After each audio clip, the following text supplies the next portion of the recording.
بسم الله الرحمن الرحيم، وبه نستعين، والصلاة والسلام على أشرف المرسلين سيدنا محمد عليه أفضل الصلاة والسلام. صباح الفل عليكم حبايبي، عاملين إيه؟ يا رب تكونوا في أتم صحة وأحسن حال. صباح الحب، صباح التفاؤل، صباح النور على عيونكم، صباح كل حاجة حلوة. يعني مش قادرة أقول لكم كانت ليلة جميلة علينا امبارح.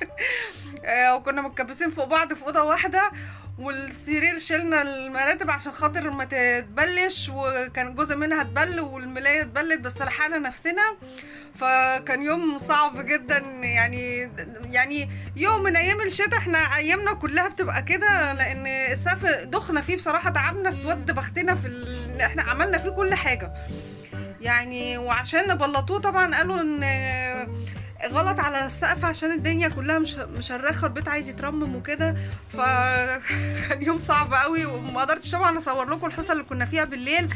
جوزي كان فوق بيقش السطح، وانا تحت بعمل البلكونه عشان الناس ما يطلعوش يشتمونا. زهقوا مننا بصراحه. وعملنا محشي وعملنا حاجات جميله النهارده. تعالوا نشوفوا عملنا النهارده ايه. كان يوم من اوله لاخره كده، كان جميل بقى.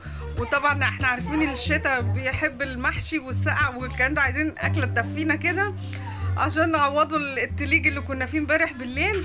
بصوا النهارده ما شاء الله كان اليوم صابح كده، الشمس طالعه، يعني سبحان الله. بيبقى بعد كل نوة لما بتنتهي بقى على خير، بتبص تلاقي الجو مصحصح كده، والجو بيبقى جميل والدنيا حلوه. فالله يكون في عون كل اللي ساكنين في اخر دور، ربنا يكون في عونهم فعلا. واكيد اللي في الارض طبعا لما بيكون في الشارع في ميه ياما ولا كده، بتدخل عليهم الميه من الشوارع. فربنا يعين كل واحد على ايام الشتاء دي. طبعا بيبقى في ناس بيبقى الشتاء ده عندها متعه. انا واحده من الناس بصراحه، كنت بحب الشتاء جدا جدا، واتفرج على الدنيا كده وهي السما بتمطر والغيوم والكلام ده. بس من الواحد شافه في البيت ده كرهت نفسي.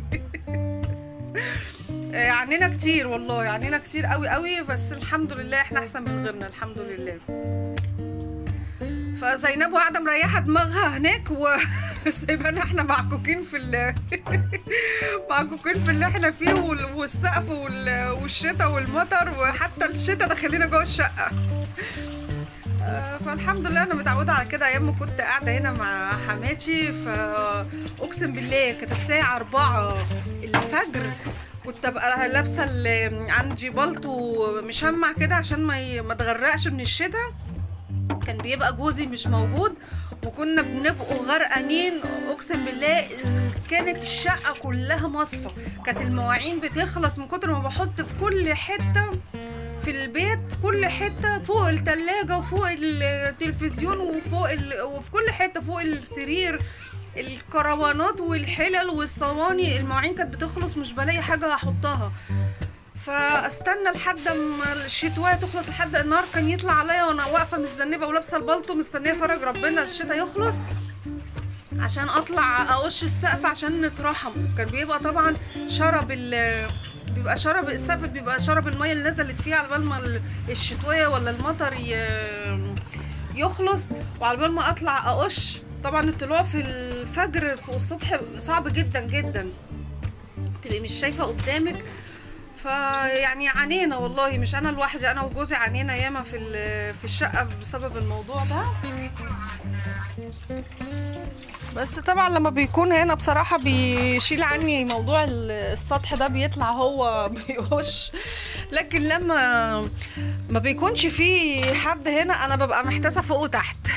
فالحمد لله رب العالمين. طبعا كانوا يعني من سنه كده ولا حاجه كانوا جايبين لي كمان كلب، مزودين البلاطينه وحاطينهولي فوق السطح. فكان بقى بالنسبه لموضوع الكلب ده لوحده كان حوسه، ابقى مش عارفه اشيل بلاويه ولا مش عارفه. ولو نزلت اي حاجه، طبعا احنا عاملين فتحه في الصرف فوق السطح، يعني بننزلوا الميه من فتحه عزكم الله، مواسير الصرف بتنزل فيها. فكنت اخاف انزل اي حاجه من المواسير دي، لو اتسدت هتسد الصرف بتاع البيت كله.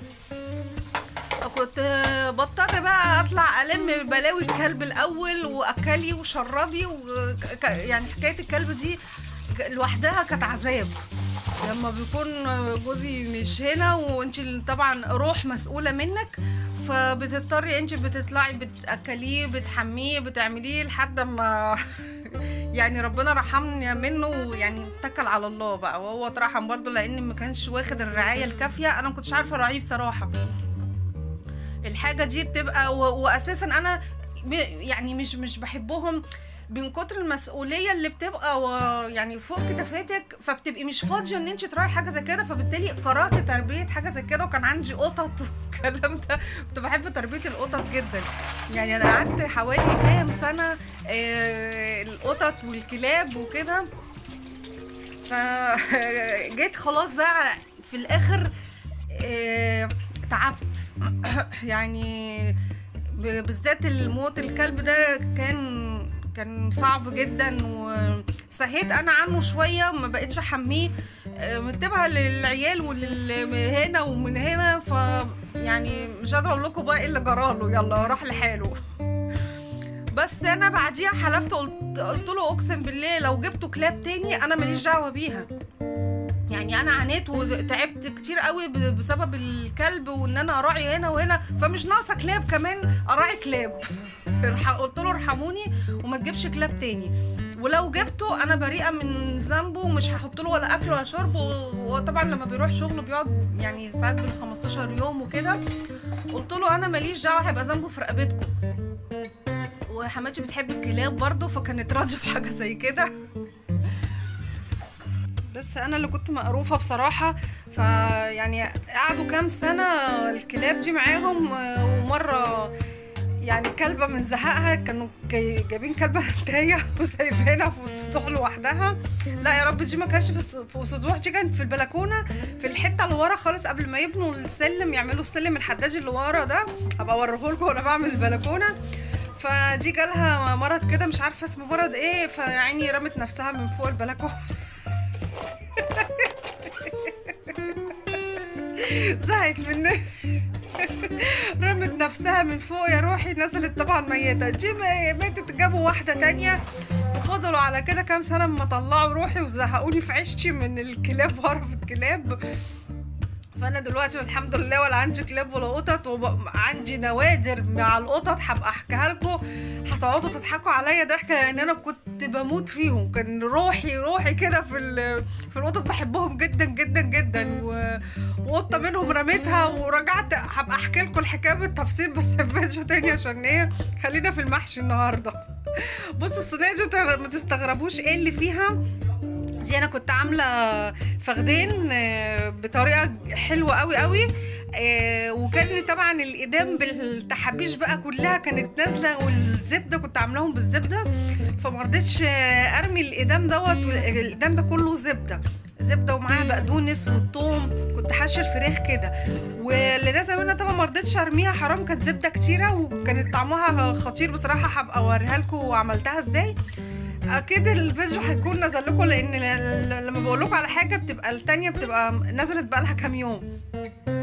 فالمهم رحت ملخبطه معاهم حبه الرز، يعني مقدار الرز اللي هعمله، ورحت مسيحاها كده على النار شويه ولخبطت الرز معاهم. عطت طعم مش قادره اقول لكم كان الرز في المحشي طعمه عامل ازاي. طبعا كانت واخده نكهه الفراخ بالزبده بالبقدونس والثوم، فكان طعمه رائع بصراحه. فيا ريت تجربوا تبقوا طريقه الفراخ دي، هبقى انزله لكم في حرف الاي او في صندوق الوصف. فكانت حلوه قوي، وفي نفس الوقت عطت للمحشي طعم رائع. كان بصراحه اجمل محشي عملته، كان مش عارفه عشان عاملاه معاكم بقى ولا ايه. كان جميل جدا جدا. المهم عملت بقيه الخلطه، حطيت البقدونس والكزبره غسلتهم حلو قوي زي ما حضراتكم شايفين، ورحت عملوا. طبعا انا ما بعملهمش عاده في الاوضه دي، لما كنت بعملهم عند حماتي هنا بعملهم يعني في اوضه الطبيخ، بفرش حاجه في الارض كده، كانت بتبقى زي الفل. فدلوقتي مبقتش زي الفل خالص، هعملها معاكم يوم برضو، دي عايزه لها يوم روقان كده لوحده. فكنت بفرش حاجه في الارض كده واقعد احشي مع نفسي كده في المحشي كله، لان عايزه اقول لكم هنا زقزوقه اقسم بالله عمل فيا عمايل. كنت حاطه الخلطه بتاعت الصينيه بتاعت المحشي في الارض، دخل بالعجله في المحشي، وكانت حوستنا حوسه بيطف على اخته، الطفه جت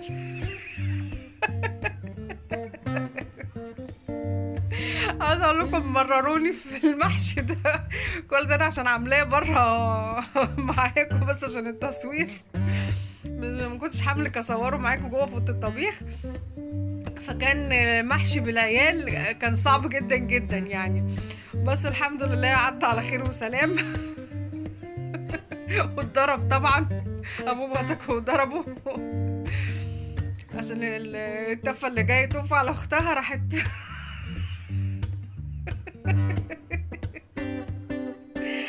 واقعه في المحشي. يلا الحمد لله انها جت. اكيد حصل عندكم حاجه زي كده قبل كده يا جماعه، ما تضحكوش. المهم رحت مفصلاه وانتوا قاعدين هنا. الحله كانت صغيره جدا، فدبيت الكرنبايه كلها في الحله، وبقيت بالكوبايه كده اقلب عليها ميه سخنه عشان الورق بس يطرى معايا ما تتقطعش، والحمد لله ما تهدرش منها كتير يعني. عملت لي حله حلوه قوي، كانت ما شاء الله، كانت مكبسه. هي كان صغنونه مش كبيره، بس كانت مكبسه ورق. وزرعه البطاطس بتاعتي يا جماعه انا زعلانه عليها قوي والله، يعني مش عارفه العيال داسوا عليها ولا ايه، يعني ماتت. وعايزه اطلع البطاطسايه اشوف ايه اللي جرى في البطاطسايه بالظبط. مش عارفه هتطلع يعني ساق تاني ولا لا، زعلانه عشانها جدا، بس يلا النصيب. هنا كنت خلصت حله المحشي بتاعتنا. هنا كان عندي شوربه بقى. انا اي حبه شوربه يعني احطهم في كيس كده، مفضلش اغلي فيها في كيس واحطهم في الفريزر، بتنفع لاي حاجه زي كده بصراحه. رحت جايباهم معايا ورحت مدوباهم وحطيت فيهم صلصه طماطم والمرقه وملح وفلفل اسود، رحت زاقيه بيهم المحشي. مش قادره اقول لكم بقى المحشي ده كان طعمه عامل ازاي يا جماعه. الريحه لوحدها، لان كان متحبش جامد بالايدام بتاع الفرخه زي ما قلت لكم، والشوربه طبعا، فكان طعمه رائع. وكان البقدونس بتاعته كتيره، وانا هنا رحت مقطعه بتاع 3 طماطمات كده طرنشات، وحطيت عليهم ملح وفلفل اسود، كله باعتدال طبعا على حسب الحوض اللي انت بتبقي حاطاه في المحشي. رحت حطاهم فوق الوش كده، وده برضو مش قادره اقول لكم بيدي طعم للمحشي حلو قوي قوي.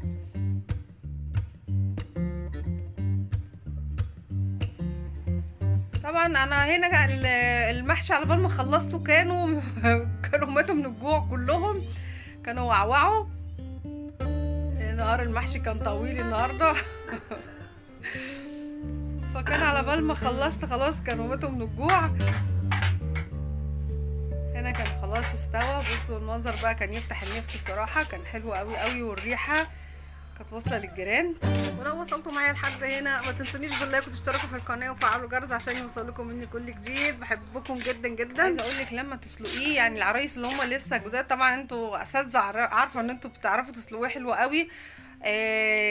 لسه ما البنات اللي لسه يعني متجوزين ما بيبقوش عارفين ان هو مثلا لو سابوه شويه على النار الورق الكرنب هيتهرى منهم ومش هيعرفوا يلفوه.